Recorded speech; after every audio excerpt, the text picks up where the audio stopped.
ეროვნული ბანკის მონეტარული პოლიტიკის კომიტეტმა რეფინანსირების განაკვეთი კვლავ უცვლად 8%-იან ნიშნულზე შეინარჩუნა.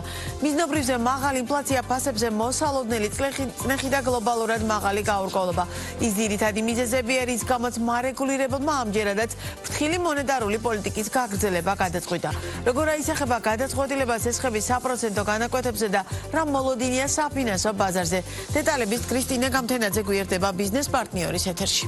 მაიკო მოგესალმები, მივესალმები მაყურებლებს. ეროვნული ბანკი რეფინანსირების განაკვეთის უცვლელად დატოვების გადაწყვეტილებას როგორც შიდა, ასევე გარე ფაქტორების ერთობლიობით ხსნით მარეგულირებელში აღნიშნავენ, რომ 2025 წლის აგვისტოს მდგომარეობით საქართველოში ფასების საერთო დონე წლიურად 4.6%-ით გაიზარდა, მიზნობრივ 3%-იან მაჩვენებელთან შედარებით ინფლაციის ზომიერ ზრდას კი ძირითადად სურსათის ფასები განაპირობებს, რომელიც მაღალი მერყეობით ხასიათდება ზოგადად. სების ცენტრალური სცენარის მიხედვით კი ინფლაცია დროებით ჩნდება და 2025 წელს 3.8%-ის ფარგლებში ფარგლებში იქნება. ამასთან ეროვნულ ბანკში აღნიშნავენ, რომ არაერთხელ შეცვლილი ამერიკის სატარიფო პოლიტიკა გლობალურ ეკონომიკას მნიშვნელოვანი გამოწვევების წინაშე აყენებს. მარეგულირებელის შეფასებით ინფლაციურ რისკებს ახლო აღმოსავლეთში გეოპოლიტიკური სიტუაციის ხელახალი ესკალაციაც წარმოშობს, ვინაიდან მნიშვნელოვან წნეხს ახდენს ნავთობის გლობალურ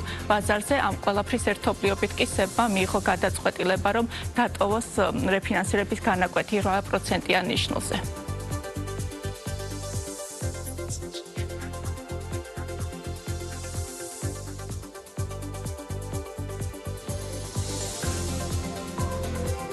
სამიზნე 3%-იან მაჩვენებელთან შედარებით ზომიერად გასტილი, მხოლოდ დროებით იქნება და საბოლოო ჯამში 2025 წელს საშუალოდ 3.8% იქნება. შემდეგ კი ეტაპობრივად დაუბრუნდება კვლავ სამიზნე 3%-იან მაჩვენებელს. ამავდროულად ინფლაციური რისკები კვლავ სახეზე არის გლობალურ კოლობიდან და ასევე მწვავე გეოპოლიტიკური მდგომარეობიდან გამომდინარე კვლავ არსებობს ეს რისკები და შესაბამისად მონეტარული პოლიტიკის კომიტეტმა ოპტიმალურად მიიჩნია ფრთხილი მიდგომის არჩევა და რეფინანსირების განაკვეთი 8%-ზე შეინარჩუნა. ჩვენი მოლოდინით წლის ბოლომდე იქნება შენარჩუნებული 8%-ის დონეზე. ეხლა ამის საფუძველი რა არის? ხედავთ, რომ მარტიდან მოყოლებული საშუალო წლიური ინფლაცია მიზნობრივ დონეზე მაღლა ნარჩუნდება. ასე ვთქვათ, არგუმენტი არის იმისა, რომ მონეტარული პოლიტიკის განაკვეთის ცვლილებასთან დაკავშირებით სიფრთხილე უნდა იყოს გამოჩენილი და მეორე არგუმენტი ის არის, რომ არსებობს რისკები, როგორც საშინაო, ასევე საგარეო და აი ამ ფონზე ჯობს, რომ ასე ვთქვათ, მიმდინარე წელს დაკვირვების რეჟიმი იყოს ინფლაციასთან დაკავშირებით, ხოლო მომდევნო წლის უკვე მეორე კვარტლიდან შესაძლებლობა იქნება, რომ მონეტარული პოლიტიკის განაკვეთის ცვლილებებისკენ ნაბიჯები გადაიდგას.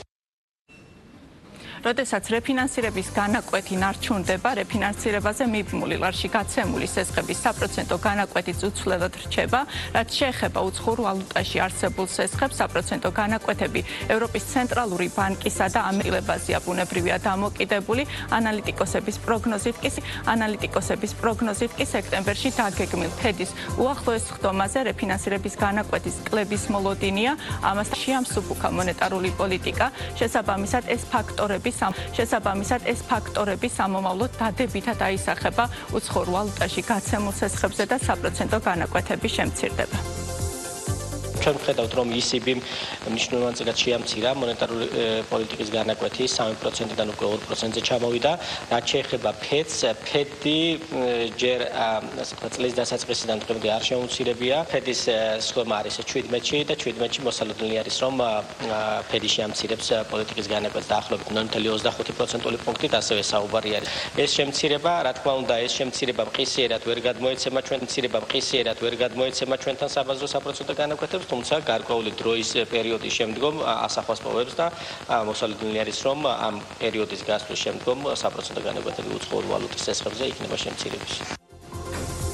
საქართველოს ეროვნულმა ბანკმა რეფინანსირების განაკვეთი ბოლოს 2024 წლის 22 მაისს შეცვალა და 8%-მდე შეამცირა. მას შემდეგ უკვე მე-11 მონეტარული პოლიტიკის ხდომაა, რაც რეფინანსირების განაკვეთი უცვლელია. მონეტარული პოლიტიკის კომიტეტის შემდეგი ხდომა კი 2025 წლის 5 ნოემბერს ჩატარდება. ძალიან დიდი მადლობა კრისტინე გამთენაძე საუბრობდა ბიზნეს პარტნიორის პირდაპირ.